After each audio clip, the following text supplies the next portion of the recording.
अस्सलाम वालेकुम, welcome to career corner. This is Amjad Kalwar. अॼु असां पढ़ंदासीं इंटरनेशनल करंट अफेयर्स जेके दिसंबर जे सेकंड वीक जा करंट अफेयर्स आहिनि। फर्स्ट क्वेश्चन आहे, which country legalised a suicide machine named Sarco, यानी कि कहिड़े मुल्क सार्को जे नाले सां हिकिड़ी सुसाइड मशीन लीगलाइज़ कई आहे, यानी कि उन्हनि खे कानूनी हैसियत ॾिनी आहे त उहा लीगलाइज़ थी वई। सार्को हिकु अहिड़ी मशीन आहे जंहिंसां बग़ैर कंहिं तकलीफ़ जे माण्हू सुसाइड करे सघे थो, उनखे मौत अची वेंदो। त कहिड़े मुल्क उन मशीन खे जंहिंसां सुसाइड आराम सां करे सघे थो बग़ैर कंहिं तकलीफ़ जे, मतिलबु जीअं मौत अची वञे, त उहा मशीन सार्को आहे। त उनखे लीगलाइज़ करण वारो जेको पहिरियों मुल्क आहे उहो कहिड़ो आहे? स्विट्ज़रलैंड। Switzerland, clear. ऐं हीअ जेका सार्को मशीन आहे उहा कंहिं इन्वेंट कई आहे? उहा इन्वेंट कई आहे doctor Philip Nietzsche, clear. Next move to the next question, which South American country recently approved a law allowing same sex marriage, यानी कि पहिरियों उहो कहिड़ो उत्तर अमेरिका जो मुल्क आहे जंहिं ताज़ो ई हिकिड़ो लॉ पास कयो आहे, कानून पास कयो आहे, जंहिंमें हमजिन्स जेके हुजनि उन्हनि खे शादी जी इजाज़त ॾिनी आहे, यानी कि छोकिरो छोकिरे सां शादी करे सघे थो ऐं छोकिरी छोकिरी सां शादी करे सघे थी, यानी कि इनखे चवंदा आहियूं सेम सेक्स मैरिजिस। त उहो कहिड़ो मुल्क आहे जंहिं इन जी इजाज़त ॾिनी आहे, यानी कि उनजो हिकिड़ो लॉ ठाहियो आहे, पास कयो आहे, अप्रूव कयो आहे? त उनजो जवाबु आहे चिले। चिले जेको आहे उहो साउथ अमेरिका जो मुल्क आहे जंहिंजो कैपिटल जेको आहे उहो सेंटियागो आहे, ऐं उनजी जेका करेंसी आहे उहा छा आहे? पैसो। On which date prime minister of Israel Naftali Bennett paid the first official visit to UAE, यानी कि कहिड़ी तारीख़ ते इसराइल जे prime minister Naftali Bennett official visit कयो आहे, पहिरियों official visit United Arab Emirates ॾांहुं? त उहा तारीख़ आहे 12 डिसंबर 2021 ते इसराइल जे प्राइम मिनिस्टर नफ्ताली बेनेट पहिरियों दफ़ो ऑफिशियल विजिट कयो आहे UAE। Which country secured first rank in Asia power index 2021, यानी कि कहिड़े मुल्क एशिया पावर इंडेक्स 2021 में पहिरीं रैंक हासिल कई आहे? त उनजो जवाबु आहे USA, यानी कि यूनाइटेड स्टेट्स ऑफ अमेरिका। ऐं इन में जेके टॉप 4 कंट्रीज़ आहिनि उहे कहिड़ा आहिनि? सभ खां पहिरियों त USA थी वियो पहिरें नंबर ते। सेकंड नंबर ते जेको आयो उहो चाइना, छा में? एशिया पावर इंडेक्स 2021 में। फर्स्ट ते USA, सेकंड ते चाइना, ऐं थर्ड ते जेको आयो उहो आहे जापान, ऐं जेको फोर्थ ते आयो उहो आयो इंडिया, रैंकिंग जे हिसाब सां। अच्छा, हीअ जेका रिपोर्ट आहे, यानी कि जेका रैंकिंग आहे, उहा कंहिं शाया कई? उहा शाया कई लोवी इंस्टीट्यूट। हाणे इहो जेको लोवी इंस्टीट्यूट आहे इन जो हेडक्वार्टर किथे आहे? उहो आहे ऑस्ट्रेलिया में। अचो वधूं था नेक्स्ट क्वेश्चन तरफ़। हू secured first rank in global health security index 2021, यानी कि ग्लोबल हेल्थ सिक्योरिटी इंडेक्स 2021 में कहिड़े मुल्क फर्स्ट रैंक हासिल कई आहे? त उहो बि साॻियो ई मुल्क आहे USA, United status of America. ऐं हिन ग्लोबल हेल्थ सिक्योरिटी इंडेक्स 2021 में ॿ अहिड़ा ॿिया कहिड़ा मुल्क आहिनि जंहिं सेकंड ऐं थर्ड रैंकिंग जेका आहे उहा हासिल कई आहे? त सेकंड ते जेको आहे उहो आहे ऑस्ट्रेलिया, ऐं जेको थर्ड ते आहे उहो आहे फिनलैंड, क्लियर। अचो वधूं था नेक्स्ट क्वेश्चन तरफ़। विच country secured first rank in the world talent ranking report, यानी कि वर्ल्ड टैलेंट रैंकिंग रिपोर्ट में पहिरियों फर्स्ट रैंक जेको आहे उहो कहिड़े मुल्क हासिल कई आहे? त उहो आहे स्विट्ज़रलैंड, क्लियर। ऐं जॾहिं फर्स्ट हिन कई आहे त थर्ड ऐं सेकंड ऐं थर्ड जेको आहे उहा कंहिं खई हूंदी? जेका सेकंड खई आहे उहा सेकंड रैंक जंहिंजी आई आहे उहो स्वीडन जी आई आहे, ऐं जेका थर्ड आई आहे उहा लग्ज़मबर्ग जी आई आहे, लग्ज़मबर्ग। क्लियर। हाँ ही जेका रिपोर्ट आहे उहा इशू कई आहे, रिलीज़ कई आहे, उहा रिलीज़ कई आहे IMD। हाँ IMD छा थींदो आहे? IMD असां चवंदा आहियूं institute of management development. Clear. अचो वधूं था नेक्स्ट क्वेश्चन तरफ़।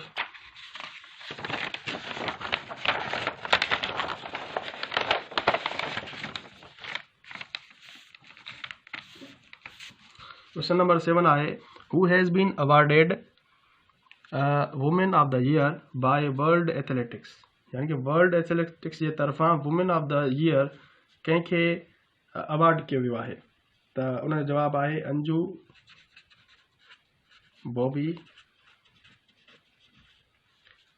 बॉबी जॉर्ज। ऐं अंजू बॉबी जॉर्ज जेका आहे उहा किथां जी आहे? इहा आहे इंडिया जी, जंहिंखे women of the year award सां नवाज़ियो वियो आहे। Current secretary general of NATO is, यानी कि जेको नेटो आहे उन जो मौजूदा सेक्रेटरी जनरल केरु आहे? त उन जो जवाबु आहे जेन्स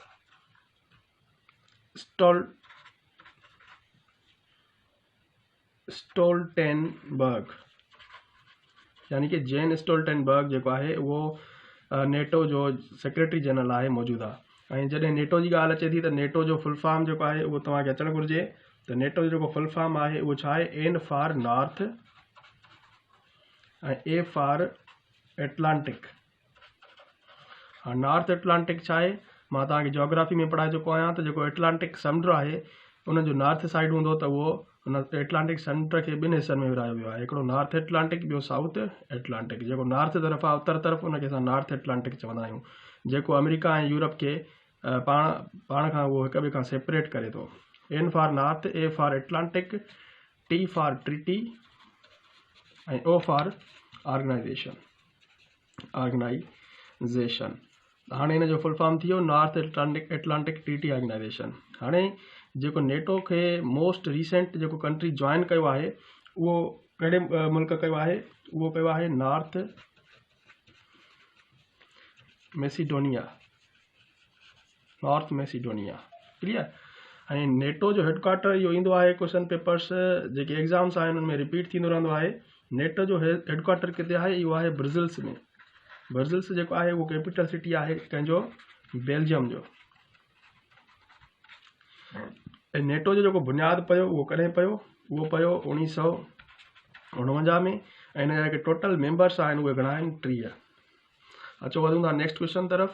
विच city has become the world's first to go 100% paperless. यानी कि दुनिया जो पहिरियों नंबर कहिड़ो शहर आहे जेको 100% पेपरलेस आहे? यानी कि हिन में पना इस्तेमालु न थींदा, न ई मतिलबु जेके नोट आहिनि, नोट असां चऊं था जेके पेपर वारा नोट, जीअं असां वटि 50 जो नोट या 100 जो नोट हूंदो आहे उहो पेपर में हूंदो आहे न। ऐं ॿी हूंदी आहे डिजिटल करेंसी। डिजिटल करेंसी यानी कि तव्हांजी बैंक अकाउंट में पैसा पिया हुजनि, तव्हांजे जेज़ कैश अकाउंट में पैसा पिया आहिनि, इहा डिजिटल करेंसी आहे। इहा पेपरलेस मतिलबु ट्रांजेक्शन आहे या करेंसी आहे। इहा डिजिटल करेंसी जेका इंटरनल या एक्सटर्नल जेका आहे उहो कहिड़ो दुनिया जो पहिरियों मुल्क शहर आहे जेको 100% पेपरलेस थी वियो आहे? यानी कि उन में का बि इकोनॉमी या वरी ईअं चइजे खणी जेके ट्रांजेक्शन इंटरनल ऐं एक्सटर्नल आहिनि त उहे छा आहिनि? पेपरलेस आहिनि। त उहो आहे दुबई। ठीकु आहे। We have observed international mountain day on which date. असां जेको बैन अल-अक़वामी जेके पहाड़ आहिनि, जबल आहिनि, उन जो ॾींहुं मल्हायो आहे उहो कहिड़ी डेट ते मल्हायो आहे? त उन जो जवाबु आहे 11 डिसंबर। ठीकु आहे। 11 डिसंबर 2021 ते असां इहो मल्हायोसीं। who has been appointed as a new CEO of the UNICEF। UNICEF जो जेको नओं CEO आहे उहो केरु मुक़ररु थियो आहे? त उन जो जवाबु आहे कैथरीन रसल।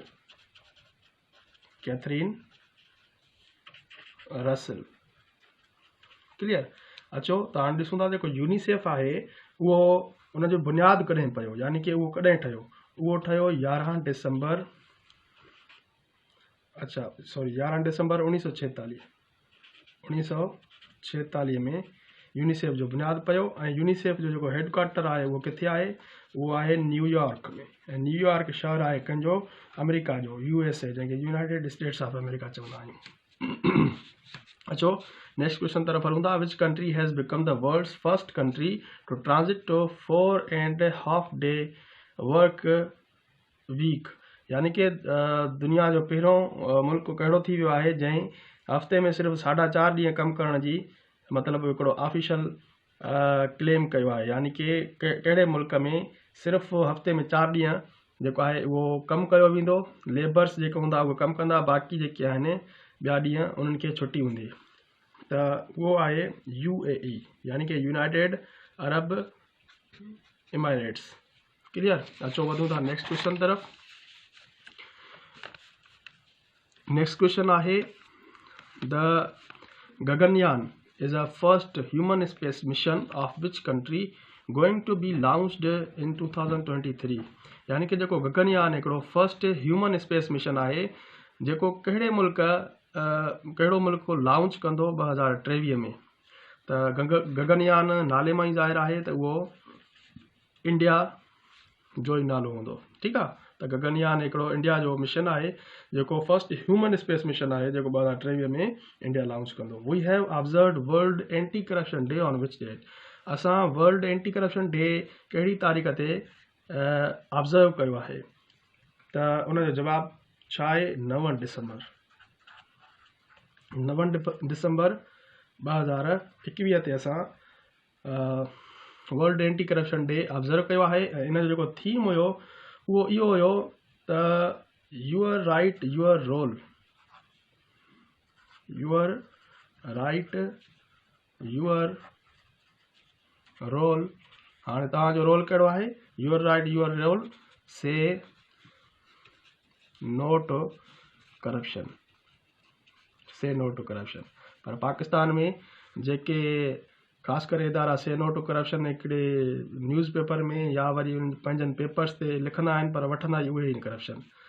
अचो नेक्स्ट क्वेश्चन तरफ अचूं था, which country has announced the boycott of Olympics 2022, यानी कि कहिड़े मुल्क ओलंपिक्स 2022 जो बाइकॉट कयो आहे, त उहो आहे USA, यानी कि United status of America Olympics 2022 जो बाइकॉट कयो आहे।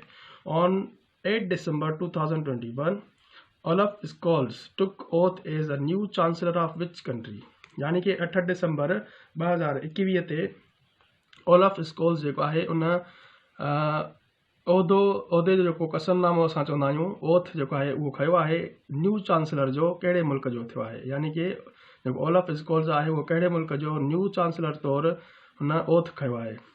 त उहो तव्हांखे अॻु में मां पढ़ाए चुको आहियां, जर्मनी। प्रीवियस करंट अफेयर्स में मां तव्हांखे इहो ॿुधायो हुयो, पर हाणे हिन ओथ खयो आहे 8 दिसंबर ते। ऐं हिन खां अॻु में जेको हुयो चांसलर जेका हुई उहा कहिड़ी हुई उहा तव्हांखे रिमाइंड करिणो आहे, त जर्मनी जी जेका 15 साल चांसलर रही आहे उहा कहिड़ी आहे उहा तव्हां सर्च कजो। तव्हांखे मां ऑलरेडी प्रीवियस करंट अफेयर्स में ॿुधाए चुको आहियां। Which team won the men's hockey junior world cup, यानी कि men's hockey junior world cup कहिड़ी टीम खटियो, त उनजो जवाबु आहे Argentina. Argentina. Recently Indian CDS general Bipin Rawat military chopper crashed in Tamil Nadu on which date, यानी कि जेको जनरल बिपिन रावत हुयो CDS इंडियन जो, उन जो मिलिट्री चॉपर जेको जंहिंखे असां हेलीकॉप्टर चऊं उहो तमिलनाडु में क्रैश थी वियो, जंहिंमें जनरल बिपिन रावत जेको आहे उहो फौत थी वियो। त उहो कहिड़ी डेट ते जेको आहे उहो क्रैश थियो, त उनजो जवाबु आहे 8 दिसंबर 2021 ते जनरल बिपिन रावत जो प्लेन जेको आहे उहो क्रैश थियो। We have observed world human rights day on which date, असां वर्ल्ड ह्यूमन राइट्स डे जेको आहे कहिड़ी तारीख़ ते ऑब्जर्व कयो आहे, त उहो असां ऑब्जर्व हर साल कंदा आहियूं 10 दिसंबर 2021 ते हिन साल कयोसीं। ठीकु आहे, हाणे हिन जो जेको थीम हुयो वर्ल्ड ह्यूमन राइट्स डे जो, त इहो हुयो त इक्वेलिटी हुजे ऐं reducing inequalities and advancing human rights. ठीकु आहे, यानी कि इक्वेलिटी हुजे पर असां जेका इनइक्वेलिटीज़ आहिनि उन्हनि खे रिड्यूस कयूं ऐं जेके ह्यूमन राइट्स आहिनि उन्हनि खे एडवांस कयूं। अचो वधूं था नेक्स्ट क्वेश्चन तरफ।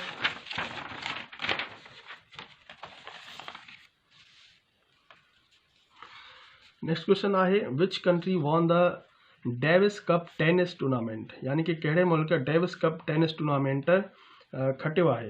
त उन जो जवाबु आहे रशिया।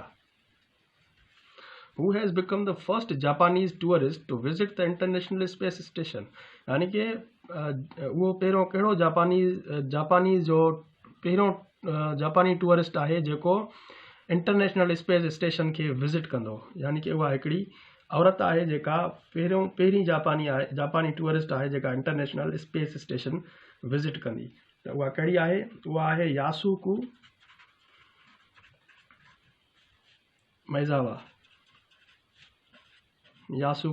मैज़ावा उहा औरत आहे। Who has been elected as the president? Who has been elected as the president of Interpol? यानी कि जेको इंटरपोल हिकिड़ी इंटरनेशनल ऑर्गेनाइजेशन आहे, इंटरनेशनल क्रिमिनल जेके हूंदा आहिनि उन्हनि खे पकड़ण जे लाइ पुलिस हूंदी आहे, इंटरनेशनल पुलिस। इंटर जी माना इंटरनेशनल, POL यानी कि पुलिस। इंटरपोल जंहिंखे चवंदा आहियूं असां, इंटरनेशनल पुलिस जेका थींदी आहे, उनजो जेको प्रेसिडेंट आहे उहो केरु इलेक्ट थियो आहे? त उनजो जवाबु आहे नासिर अल रईसी। ठीकु आहे। हाणे हिन जेको रिप्लेस कयो आहे उहो कंहिंखे कयो आहे? हिन रिप्लेस कयो आहे किम जोंग यैन खे। Recently which country hosted the 4th Asia youth पैरा गेम्स? मां ऑलरेडी तव्हांखे पढ़ाए चुको आहियां। उहो अॻ में इहो सिर्फ़ु ॿुधायो त केरु होस्ट कंदो ऐं कॾहिं थींदियूं, पर हाणे होस्ट जेको आहे उहे कंहिं कयूं? जेके 4th एशिया यूथ पैरा गेम्स हुयूं उहे बहरेन कयूं। बहरेन जो कैपिटल आहे Manama. Recently, Adama Barrow re-elected as the president for second term of which country? यानी कि जेको अडामा बैरो आहे उहो ॿीहर इलेक्ट थियो आहे, ॿियों दफ़ो इलेक्ट थियो आहे प्रेसिडेंट कहिड़े मुल्क जो? त उनजो जवाबु आहे गैम्बिया जो। गैम्बिया कंट्री आहे जंहिंमें अडामा बैरो ॿियों दफ़ो प्रेसिडेंट सिलेक्ट थियो आहे। ऐं इन गैम्बिया जो जेको कैपिटल आहे उहो आहे बंजुल। ऐं इन जी जेका करेंसी आहे उहा आहे दलासाई।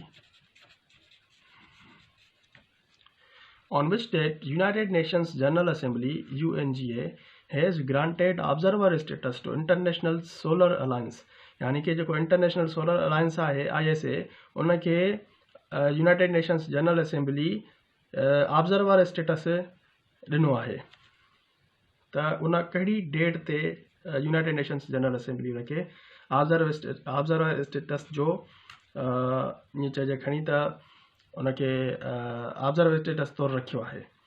त उनजो जवाबु आहे 9 डिसंबर ते उनखे ऑब्जर्वर स्टेटस में रखियो आहे। ऐं जॾहिं असां यूनाइटेड नेशंस जनरल असेंबली जी ॻाल्हि कयूं त उनजा जेके टोटल मेंबर कंट्रीज़ आहिनि उहे केतिरा आहिनि? 193।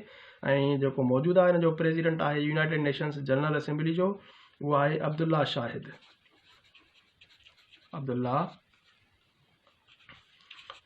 हाणे जेको अब्दुल्ला शाहिद आहे उहो कहिड़े मुल्क जो आहे, कहिड़े मुल्क सां बिलोंग रखे थो? उहो मालदीव सां तालुक़ु रखे थो।